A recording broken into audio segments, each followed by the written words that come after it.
Well, I'm on. Let's see, who else is there? Just Michal right now. Well, yes, so. Your seller of the. Robert. Okay, just make sure I don't get reverb, Yossel. I'm getting Okay. reverb. Who, me? Yes, from you. You have to silence. Well, I'm trying. I just silence everything. I'm all silent.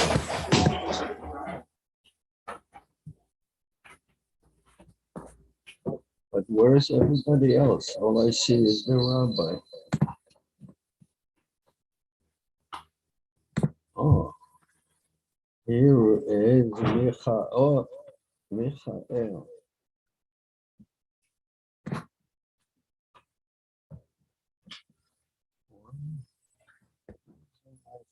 Good morning, Boker Tov. Natalie. Okay, tough. Boker Tov, Boker Tov, everyone. Natalie. Okay. Dzień dobry. Dzień dobry. Okay. We have the Gemara and we have share screen. Got that. I can see the Okay. Talmid Chachomim. Good. Okay. Okay, so where are we? So now we're going to learn what happens when you see a donkey in your dreams. Now, where are we gonna find the donkey? Haroa chamor b'chalom. You have, but Yosela, it's Yeah. still on. You have to turn it off, the sound off completely. Well, I turned it off. It was a red crescent. Yeah. What do you mean? If you see a donkey, you should register as a Democrat. Yeah. The Democrat. Yeah, that should be better. Okay. Well, Haroa chamor b'chalom. Someone who sees a donkey in a dream. Yitzhak Eli Yeshua. He should.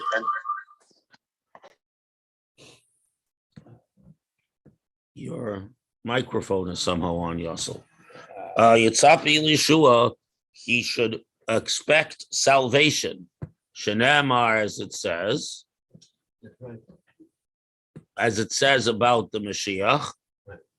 What does it say? Oni v'rochev al chamor. That he's a poor man riding on a donkey. So therefore, because it says in Zechariah, Hine malkech yavo, your king is coming, loch to you, tzaddik, righteous, benoshahu, he is triumphant, oni, a low person, a lowly person, a humble person riding on a donkey.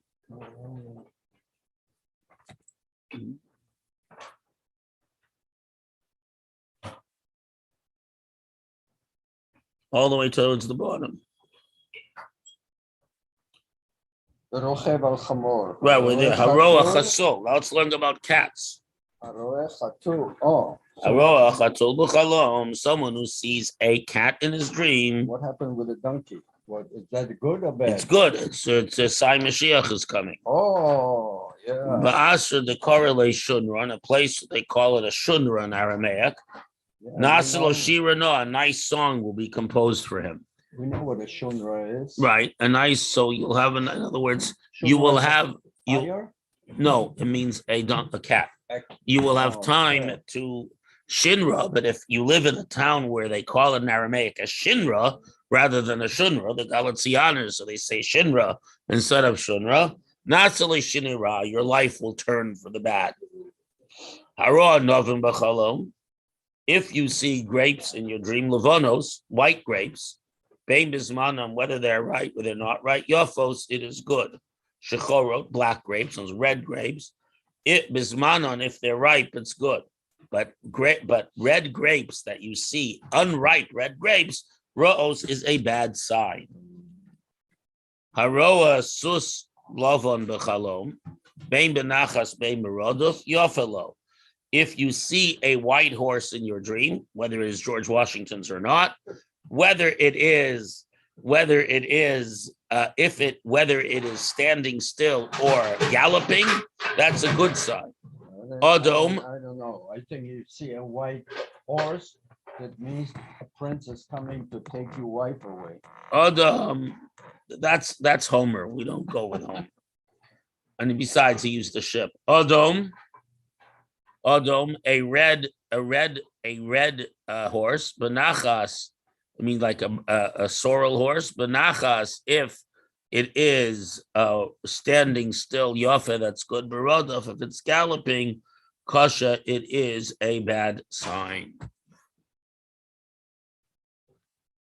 Haroy Yishmael b'chalom, if you see Yishmael, the father of the Arabs, in a dream, Tefiloso nishmas, your prayer will be heard, just as Yishmael's prayer was heard, right? He prayed not to die of thirst, and his prayer was heard. However, Dafka Yishmael ben Avram, but that's only if you see Yishmael, the son of Avram. Havotaya ba'alma, if you just see a random Arab in your dream, law, that is not necessarily a good sign or a bad sign. Haroa gomo b'chalom, if you see a camel in a dream, death was decreed upon you from heaven, but you've been saved from it. Because gomel is legomel, right? Gomel l'chayavim tovos, he who gives freely to those who are guilty. Rabbi Chanina. What my Kara? What verse alludes to this? I will go down with you to Egypt, but I will come up with you also. So Anochi Alecha Gamalo, right?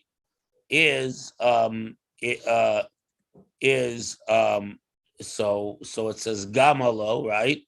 So Gamalo sounds like Gamal, like camel. So elevation from disaster, being saved from disaster, is hinted in Gamal. Rav Nachum Yitzchak says from here, Gam Hashem hever chatos chelo somos, God has taken away your sin, you shall not die, and Gam sounds like Gamal.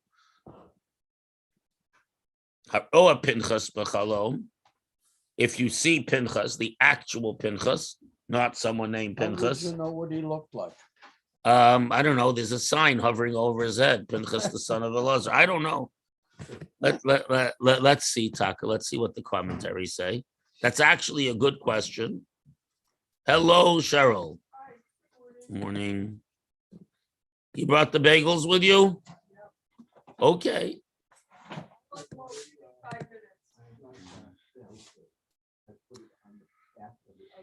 Right. Haroa pil b'chalom. If you see an elephant in your dream, so the word pil sounds like pilos, wonders, miracles. Pil pella.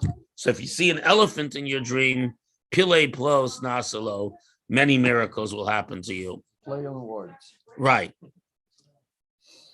Unless, of course, you just went to the circus, in which case many miracles. Because why? Because an elephant is a big animal. So pile plot, many miracles. Pile plot is an expression too. Ask the Gemara, the Tanya, did we not learn in a Braita, kol minei chayos yafa lechalom, any animal you see in a dream is a good sign, minapilu minakof, except for a elephant and a monkey. Lo kasha, now we're on to 57a. Hod misareg, hod lo misareg. If it's saddled, then it's a good sign. If it's not saddled, then it's a bad sign. In other words, an elephant with a saddle on it, that's big. Is why? It's quite simple. Wild elephants are dangerous. Tame elephants are useful. You don't want to get in the way of a wild elephant. We are back to the next. 157a, yep. Hey. Haroa huna b'chalom. If someone sees a man named Huna in a dream, Neis nasalo, that is a sign a miracle will be performed for him because there's a nun which stands for miracle in his name. Chanina, Chanan. By the way. It's a name. But it doesn't mean anything. Huna. I don't know. It's Aramaic. I honestly do not know what it means. If you see Chanina, Chananya, Yochanan, because there's two nuns in their names, or why not? Or maybe Nasan. Nisa Nisim Nasalo, many miracles will happen for you. Haroa Hesped B'chalom, if you see a eulogy, a funeral in your dream, Min hashamayim chosla v'du. You've been redeemed. Why? Because you're watching the funeral. You're not in the box. So if you see a funeral in a dream, that's a sign that you were meant to die, but God saved you. So what do they consider a miracle? What? They say, if you see an elephant, you're gonna be. Miracles will happen to Miracles will you. happen to you. And if What you do they don't see- consider a miracle. That's a whole other discussion, which that's another whole discussion. But generally speaking, any positive outcome that is highly statistically unlikely is sufficient to be called a miracle. Now, let me actually address this because Jerry raised a good question. Hi, Jerry. You haven't met him yet, but there he is. That's Jerry. Okay, now, so it works like this. You say a blessing, blessed is he who did a miracle for me in this place. If you had a miracle, let's say, I'm debating whether I once on a bad winter day, I was actually right after a snowstorm, so they had plowed the road, but there was a ton of loose sand from the sanders on the road, and it's a sharp curve on Route 44 that goes over the mountain from Hartford, West Hartford to Avon, and I was on that road. And my wheels slipped on this gravel, the sand I didn't see. And this is a place where there's a 50-foot drop. And I slid, and I came to rest with two of my wheels over the drop and one and two not. So I turned the wheel, got enough traction on the right front wheel and continued on my way. So I've always questioned whether I should say this blessing, blessed is he who did a miracle for me in this place. Why? Because any unlikely salvation is considered that's statistically unlikely, or where you were faced with a very bad situation and are saved from it, you say a miracle. So we consider, so for example, even though it was done by Tzahal, by the Israeli army, by our soldiers, but because it was a highly risky undertaking with very little guarantee of success, if let us say you had been a prisoner in Entebbe and you ever go back to Uganda, which I don't advise, and you were in the airport, you would say, blessed is he, you would say the bracha, blessed is did a miracle in this place, because the success of that mission was very unlikely, and therefore its success is considered a miracle. So you don't need a suspension for something to be considered a miracle. You don't need a suspension of the order of nature. You just need a statistically unlikely salvation. So it's definitely using the word miracle rather than something good happening to you. Right, something good. That, in other words, if let us say, you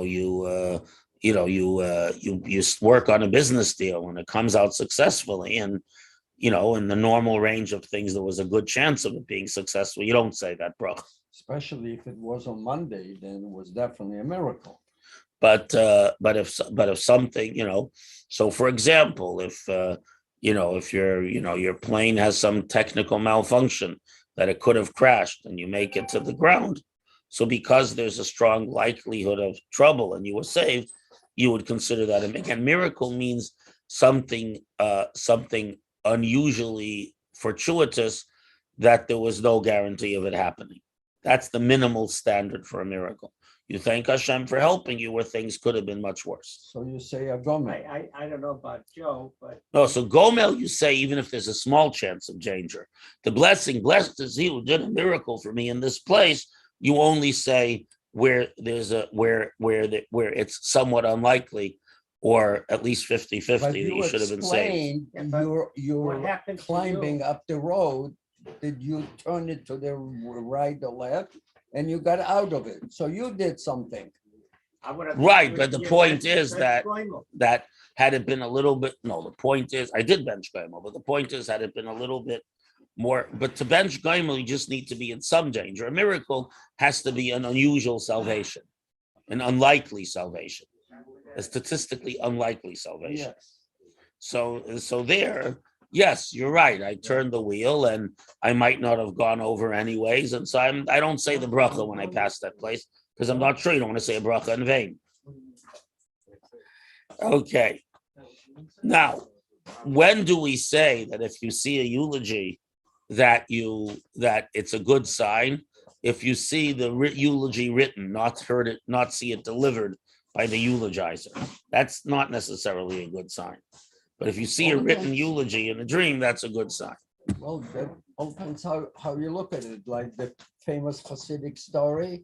The Rebbe died and hundreds of Hasidim followed the bear to the cemetery. And one Chassid, they're all crying and praying and saying, tell him. One One of chassid, them is dancing and happy and they're ready to kill him. What And about they the ask him thousands of why. people? He says, I see the Rebbe in heaven. They're dancing out there. They're so happy to see him. How about the thousands It's a of good people that go to explanation, visit right? the Rebbe's well, that's place not of rest? that's not a big deal. People have been visiting the graves of tzaddikim since Kalev ben Yefuna went in the time of the spies. Kalev ben Yefuna, one of the two spies who didn't mess up, went to visit the grave of the patriarchs. And we know already in the Second Temple period it was very common because they built a whole building in the around. In other words, going to visit the graves of the righteous is a 3,500-year-old tradition. Well, whatever. How do we know about Kalev ben Yefune visiting the? So Kalev went to Hebron, and the Medrash says, why did Kalev alone go to Hebron? He went to pray at the grave of the tzaddikim. But certainly, by the time we get to the second Beit HaMikdash, around the tomb of the patriarchs, they built a beautiful, that building around the tomb of the patriarchs from the Second Temple period, at least the bottom part of it. So it's an old tradition, and there are many graves of tzaddikim in Europe and Morocco and so on. As a matter of fact, in the mountains of Morocco, there were great tzaddikim who lived in small villages where there's no more Jews anymore. And the Muslims, the Berbers, or not Arabs, the Berbers, they maintain the graves and they facilitate pilgrimages to them and so on. So is that connected with the tradition during Yom Haroyim to during visit. Yom Kippur, we go to visit. Right. Yes, there is a relationship. We'll talk about it when we get to the customs of visiting graves. It'll come up in Gemara later. Okay.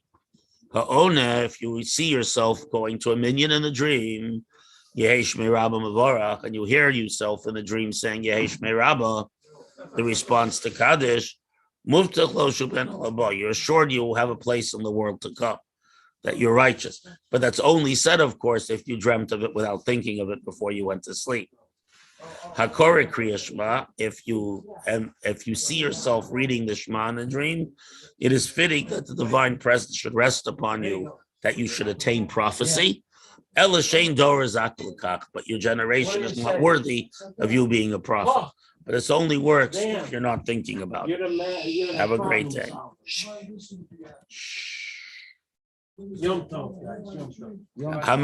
Tefillin B'Chalom. Someone who sees himself putting on tefillin in a dream, Yitzhak L'Gdula, should anticipate being elevated to greatness. Shenem Avaro Kalam Haaretz, all the nations of the world shall see that the God's name is called upon you, and they shall be afraid of you. And we learned in the Brisa, Rebbe Eliezer, the great Rebbe Eliezer ben Horkanus says, Elu tefillin shebarosh. These are the tefillin on the head, which are visible, because the tefillin on the arm are hidden, but the tefillin head are visible. And as a matter of fact, the Lubavitcher Rebbe launched the tefillin campaign. You've probably been approached. Yeah. Well, or my kids go to malls with a bag and put on tefillin with people. They go to the Grand Central Station and Port Authority, and and so on. I've put on tefillin with people in the airport. You put on tefillin with people on the train, wherever you can. You get a Jew to put on tefillin. At the cat's breakfast, my boys are putting on tefillin with people. But the point is that it's a big mitzvah for men to put on tefillin. But right before the 6-Day War, the idea of going around getting people to put on tefillin was instituted by the Lubavitcher Rebbe 2 weeks before the 6-Day War, and he quoted this pasuk that all the nations shall see that about the tefillin of the head, that all the nations shall see that God's name is upon you, because the tefillin have Hashem's name written in them, and they shall fear you. Indeed, that's what happened. The Egyptians ran away even before the Israelis got to them. There's a Okay, very common picture of Israeli soldiers. putting on tefillin. Yeah, even then there were a lot of religious Putting on soldiers. the Yeah, tefillin. That was one of the first pictures. yeah. That was Well, brought Yeah. out. those were religious soldiers that had. I'm saying they were tefillin, right. Well, they always took Yeah, but tefillin doing with them. By the couple, you know. Yeah, Even before they could, there's a picture of someone put davening with tefillin by his tank by the Suez Canal yeah. when they got to the canal. You know, and I never remember seeing it. God's name as 2 yuds with 2 in between. You know, that's an abbreviation for Hashem's name. That's all. They don't want to write out Yud Kei Vav Kei. It's not common to write it like this. No, it's very common to write it that way. That's okay to write it that way. Well, it's still a holy name, but it's not the actual Yud Kei Vav Kei. They didn't want to write the Yeah. Yud Kei Vav Kei in the No, Gemara. there are other ways. No, right, but they didn't want to write the full tetragrammaton, the first four full letter name. Not What's in the a most prayer book. common way to write God's name Well, Yud Kei, without Yud Yud, 2 Yuds. 2 yuds. If you don't want to write Yud Kei Vav Kei, you write 2 Yuds. Yeah. 2 yud. Oh, so that's what it is. Okay. Okay. Hamispalo b'chalom. If you see yourself praying in a dream, siman yafalo, it's a good sign. V'hani mili de lo sayim. It's as long as you don't end. If you see the end of your prayer in a dream, that's not such a good sign. Now it gets weird. Habal imo b'chalom. If someone sees that he had relations with his mother in a dream, he should anticipate understanding. Shenemar ki aim levina mo tikra. That your mother you shall call for because im labina, if you will call for understanding, it's aim. In all these cases, we're talking about someone who is free of sin and who doesn't think about such things. And so you see any of these things, it's a good sign. So if you dream that you had relations with a betrothed young woman, assuming that you are not a licentious person, assuming that you haven't been looking at a certain young woman, we're talking where it comes out of the blue. If you're someone who's always having thoughts about such matters, it doesn't count. You're just a bad person. Yitzapa l'Torah, he should. Oh, wait a minute, not his own Rasa, somebody else's? Right. Oh. Yitzapa l'Torah, one should hope for Torah. Shenema Torah tzivulanu Moshe, Morasha kilas Yaakov. The Torah was given to us as inheritance. Don't read Morasha. Ella betrothed. One has relations with one's sister in a dream. One should anticipate wisdom, as it says, say to wisdom, you are my sister. One who commits adultery in a dream, he knows that he has a place in the world to come, because it means you're getting someone else's portion in the world to come. This all applies where it's someone you don't know and you haven't thought about sexual matters in the evening. A person who fantasizes sexual matters is just a bad person who has bad dreams. So, but we're talking here where you're a very righteous person who doesn't think of such things and you have this weird dream, so it's a good sign. And I think there's actually a serious point to this. And the serious point is that if someone has a dream in which they see themselves doing a sin that is completely out of character for them. So in other words, if you typically talk during davening and you see yourself talking during davening, that's not a sign of anything. But if God forbid you speak ill of others and you dream yourself speaking ill of others, well, that's par for the course. That's what you do. But if you dream about something that seems to be a very terrible sin, but it's not something you think about, not something you fantasize about, not something you do, so you shouldn't worry about it. You should ascribe it as being a good dream. You shouldn't feel that because you saw yourself doing something terrible in a dream that you're a bad person. You should say it's a good sign and move beyond it. That's the real point of this Gemara. But in today's. So let's say you have a dream. You're someone who eats kosher consistently in the home and out, right? And you have a dream that you're eating a cheeseburger in McDonald's. So you shouldn't worry about it. You shouldn't imagine that you're a bad person or the like. You eat kosher, you're a good person, you move on. That's really the point of this Gemara. It just puts it in a very shocking fashion to get your attention. The Gemara does that something. It says things in a very shocking fashion to get your attention. The So how Gemara we is can put sending it a in message. today's society where we have psychiatrists that, name certain occurrences as conscious or subconscious. I would. Well, the Talmud already extensively discussed the question of the subconscious and the unconscious. Subconscious, of course, meaning stuff you've thought about that you've suppressed. So the Talmud basically says that all this stuff that we're saying about dreams only applies to unanticipated dreams, to dreams that are not things you've ever thought about that you've suppressed. We're talking about dreams that come to you without any preparation. In other words, you've not thought about these things. That's the point. Then there may be some significance to these dreams. Stuff you think about by day and dream at night, the Talmud already established that anything you think about, even if you suppress it, you should expect to dream about it, and it has no significance one way or the other.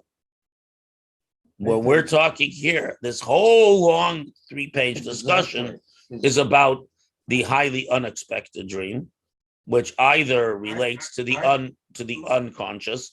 In other words, like this heretic who did all these terrible sins that clearly he suppressed, that came out in his dreams that we had earlier, or in this case where you dream of yourself doing something terrible, but it's not things that you think about, fantasize about, or certainly have done. The Gemara is telling you not to worry. I think it's even a bigger message in all of this. Well, go ahead, Joe. Don't pay attention too much to dreams. Too much, right? Period. Right. Except where one sees something unanticipated. Like the next one. The next one doesn't apply to people who live in Kansas. Omer B'chia Barabba says, Haro achitim b'chalom, if you see wheat in a dream, you shall see peace. As it says, he gives peace in your borders, gives you in plenty the fat of the wheat. You say it every day in davening.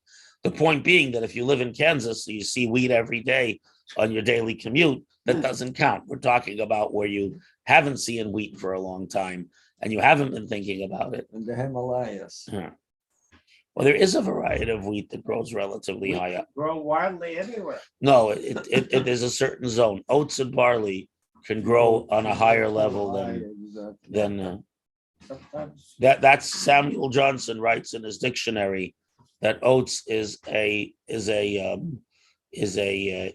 grain typically fed to horses or to Scotchmen.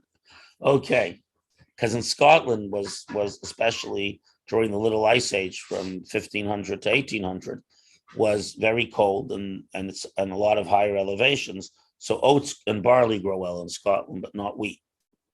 That's where the Scotch comes from, the barley. Anyways, but the point is that peace is connected with wheat and Tillim, but that's only, like I say, if you don't see wheat every day going to work. If you live in Kansas, then it doesn't count, or Saskatchewan for that matter. Okay, Shabbat Shalom, everyone. Shalom, everybody. And we shall, and again, I anticipate that, maybe even during the 9 days, we'll do a siyum. It's customary to do siyums during the 9 days. Really? So I think by the time we get to the beginning of we will complete this tractate and move on to another one. Everyone in this class, including people watching this on YouTube or Facebook, should consider what tractate you want to study. Yes, next. I have many ideas, but let us see. Okay, everyone, have a wonderful Shabbat and all that. Thank you, Rabbi. Shabbos. Thank you.